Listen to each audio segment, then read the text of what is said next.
Hello everyone. There are two things that are in the news that caught my eye. The first was an elderly U.S. Navy vet being denied the ability to be interred with her dead wife once she passes away as well. Her name is Madeline Taylor, and what she is wanting is, once she dies, to be cremated and placed in the same wall next to her already dead and cremated wife. This is not some random state cemetery, mind you, but the Idaho State Veterans Cemetery. This means they are eligible through the VA for grants that cover up to 100% of the cost for renovations, improvements, increases in size, etc., etc. While a private cemetery can do what they want, and there is little we can do about it at this time, a veteran cemetery is another story. This is a government entity, a cemetery specifically designated for the burial of U.S. military servicemen and women. This elderly couple was denied marriage rights until 2008, and now Miss Taylor has yet another fight on her hands, simply to gain the ability to be interred next to her wife after death. Why I attribute this to religion should be self-evident, but in case it is not, allow me to explain. There is a tiny minority of people who are not religious, and some even atheists, who think that gays are icky and shouldn't be given equality. However, the vast and overwhelming majority of anti-gay organizations and people are anti-gay for religious reasons. This is yet another example of how religious people will cry persecution out of their ass while persecuting people with their mouths and actions.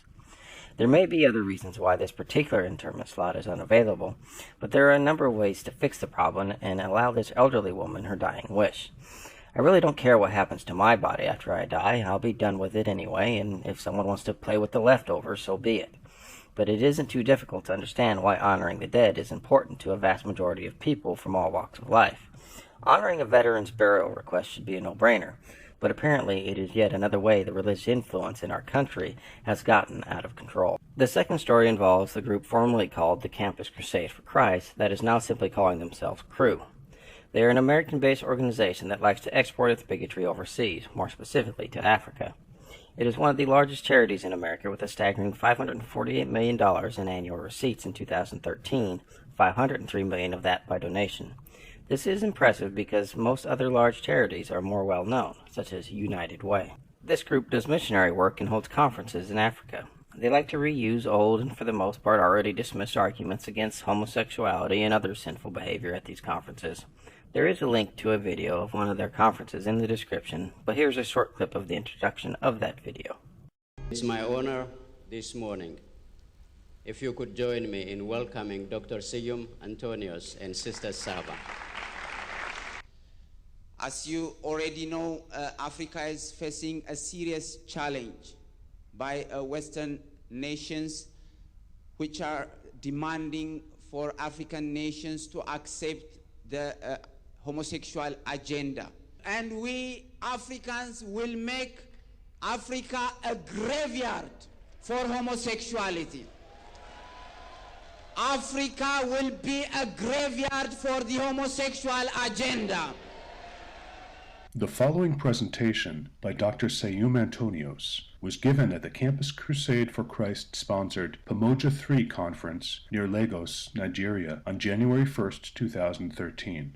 Dr. Antonios is currently leading an effort in Ethiopia to institute the death penalty for homosexuality. Introducing Antonios was Bekele Shanko, Vice President of Global Church Movements for Campus Crusade for Christ. With an annual budget of over $500 million per year, Campus Crusade for Christ is one of the biggest evangelical ministries on earth. Campus Crusade has a presence on over 1,600 campuses and aggressively evangelizes in the U.S. military, including in the Pentagon. By examining the kind of thing that this very large U.S. charity and missionary group is putting its time, energy, and money into, we can get an idea of what they would want for the U.S. As you saw, they have people all over the place, even championing their cause in the U.S. military and Pentagon. They sponsor and honor people who want to make homosexuality punishable by death. They want to kill people for being gay. Now, it may be highly unlikely at this point that they will regain such a powerful influence in the U.S. as to actually see homosexuality punishable by death in America. But it is not so unlikely that their influence and rhetoric pose a very real threat to the lives of gay Africans. The Uganda situation shows this threat to human rights better than any argument I could ever present. This is not a slippery slope because that slope has already been slid down, and we are seeing the very real consequences of Christian bigotry gaining a foothold of influential power within a government entity. Remember, my friends, this group is one of the most well-funded charities in the world, and it is American dollars feeding it this power of influence, and they are using it to try to kill people in Africa.